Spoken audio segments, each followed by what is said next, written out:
Hello and welcome back to Resident Evil 4 Remake. In this episode we have finally arrived at the church that discovered that the church is heavily secured, both with a gate and a door. No loading screens in between Leon and the president's daughter. We still have to get the MacGuffins to open this gosh dang thing up. Blow this whole conspiracy open wide. Church. Hey, there's a ladder leading up to the bell. Which leads me to believe that Ada uses that in separate ways. I haven't seen it myself, but I must theorize, because it was the 2007 expansion of Separate Ways, as introduced on the PlayStation 2 port of Resident Evil 4, that said, the bell didn't just mysteriously ring for no reason to end the Ganado fight in the village. Ada rang the bell in order to save Leon's skin. Okay, so now we can open up this back way into the church. The Dark Souls doorway is now unlocked. Laco. It's pretty straightforward. Would you like a swim? Well, it didn't immediately explode on us, Mr. Cloud. Right. You know, become a little weary of structures that we're used to not getting blown up with dynamite, but then that's exactly what happened. The structure will get blown up with dynamite. Now, a question of visibility. Does crouching make it easier for Leon to remain undetected? And there we go. It's a double whammy. It blew his head off, and then, because he was holding a Molotov cocktail, he got set on fire. Which is a great thing that they added for this game, is that bodies continue to retain their, hitbox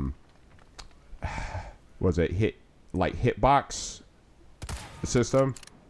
I can't remember the name that they used in the original Resident Evil 4. Damage zones, damage modeling is the word, yeah. That damage modeling persists even after the enemy runs out of health. Okay. If, for example, you're using a high-capacity magazine and a fully automatic assault rifle, then bodies will proceed to lose their legs, the bottom half of the bottom half of the torso, arms, and head, if you're shooting them while the body is falling to the ground, because the body will continue to soak up bullets even after it runs out of health, which is different than Resident Evil 4 Classic. In the Classic game, once the body runs out of health, bullets will just pass right through it as though they're not even there. Okay. Is that something that we actually took advantage to during our Tommy gun run? Not exactly, no. I think the idea is, like, they're encouraging you, like, just because the enemy hasn't fallen to the ground yet doesn't mean you should stop shooting. It's a good habit to stay into, because, for example, enemies will look like they're dead, but that's exactly what they want you to think. Oh, right. So do all these enemies need to have Molotovs? Well, they do now. They want to create confusion. Where are the projectiles coming from? And she wasn't actually ready for a roundhouse kick yet. Heh. Hey, come on, put your party hat on. More gunpowder. My name is Leon. I'm a traveling salesman. Would you like to purchase a cap of, oh my god, my eyes, I can't see? Oh, look, Mr. Cloud, we are once again out of room for a Viper. It's time to combine some items to make some room, and then we can get the Viper. Like so. Oh, shit. Ow. You should have parried the strike. I'm going to cure you of your headache. By removing your neck bones. We have deboned the fish. Watch out for when they say ASO. That means you got a projectile coming your way.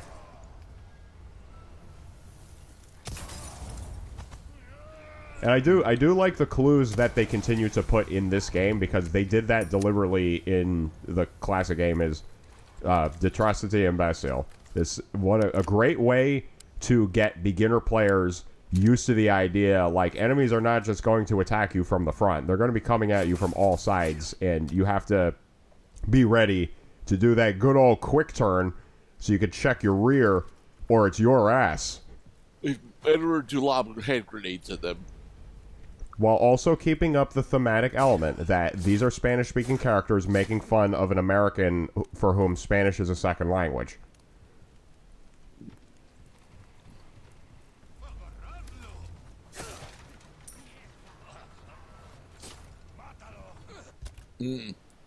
Okay. I'm feeling very shoddy. I the mean, freaking gore in this game is amazing. The shotgun has been very nice to us so far. Oh yeah, kind of makes you wish it did this much damage in the classic game. It can blow off heads, no problem, but it wasn't very good at blowing off any other body parts. That's because it would have been a bit more difficult to model Ganados with, detached arms that are still a threat. Yes, we're talking about a GameCube game that had to keep track of the damage accumulated by not just one target, but by every target in the map at the same time. That's right. A lot of health bars. Yeah.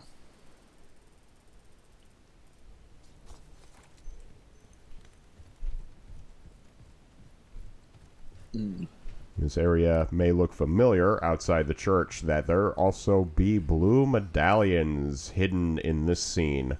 Only they've not been indicated by the map because we haven't gotten the corresponding notice yet. I mean, we're definitely still supposed to shoot the thing here so it lands in the boat, right?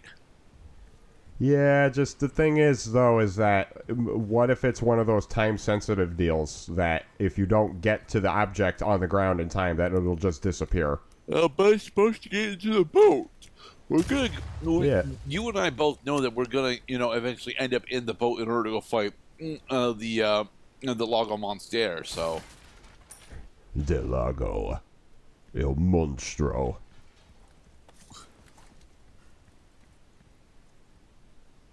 Well, we're not going to go, Geronimo! Nah. As much as Resident Evil doesn't want to admit that these characters are incapable of taking falling damage, they're not about to say, like, yeah, Leon can drop from a freaking 30-foot height and no problem, just whatever. He's a government agent. He's been trained. I mean, his bones are tough. Classic media has told us that if you're diving into a large lake, you have the ability to drop from 40 feet above the lake and be fine. That is a myth. Yep. That falls from 50 feet or higher actually can cause, like, crippling damage to the lower parts of the body as well as death, depending on which part hits the water, because water doesn't just move out of the way of the body because it's inconvenient for the body that it has to come to a complete stop after accelerating to the ground from a height of 50 feet or higher. The water is going to put up a resistance. Yeah. And it's going to flip and hurt. Which is what our handgun is supposed to be used for. I guess we're gonna. I remember this. It worked. It freaking worked, That is Mr. a Gurnett. lot of fucking. That is a lot of freaking ravens that you managed to kill. But you killed the puppy dog. No, he's not dead. He has been possessed by the monster. Nice doggy. Good doggy. Here, come here, boy. There. He dropped the ball.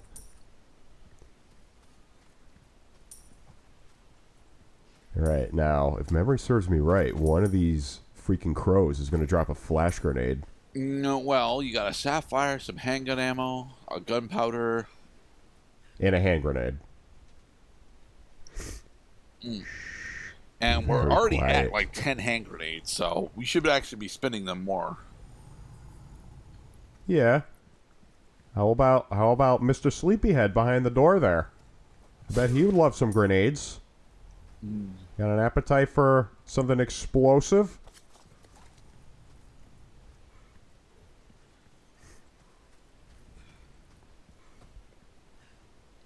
We still gotta actually find the blue medallion that's in this segment. Ooh. Turn around. Oh, there you go. Ooh, nice. And it is another ruby. Bleh. The combinable treasures. You must be like off the map, kind of. You got that sniper rifle handy? Or you can just find it like there. And Get. bing, there you go. My marksman instructor will never believe this. That it took you 3 shots to fire upon a stationary object. Hush, you. It only took me 1 shot. We have the footage, Mr. Cloud. Another strange keyhole. My penis isn't shaped like that. Now I'm fucked. More small resources. I do like that Leon will make a little animation that he's picking up an item. Very cute. Okay. More so that the flexibility of modern Leon, that he can animation cancel and just kind of fluidly transition from one action to another, makes you feel like a freaking superhero while you're going through this map. But this torch symbolizes that the merchant is going to be here shortly, right? Purple flames. Fortune and fame. Welcome back, stranger. Some new goods that might interest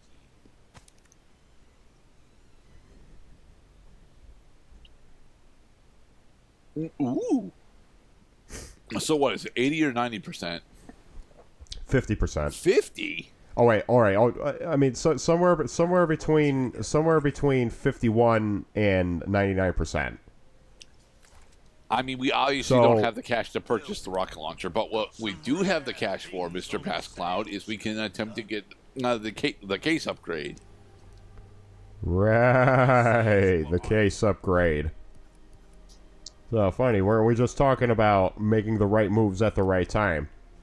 That you want to have space available in your inventory. True.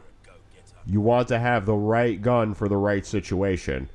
And the game is encouraging you to sell off any weapons that you are not using in favor of weapons that are more useful depending on the situation. Now, the usefulness of an item, finally, is going to come down to your criteria as the player, based on your knowledge of the game, to meet the specific situation, instead of just generally being ready for anything. While being generally ready for everything is not necessarily a bad thing, it means that there's room for improvement. I didn't actually see the rocket launcher for sale in his inventory, Mr. Cloud. I think your memories are coming back to haunt you, Mr. Gurdet. I mean, there's very clearly a rocket launcher on the weapon rack, so...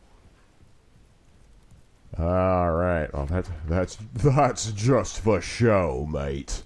Alright. In the next episode, we will continue exploring around the quarry in order to attempt to find the rest of the blue medallions that we're still missing. Be safe, everybody. The next part, we're about to land the big kahuna.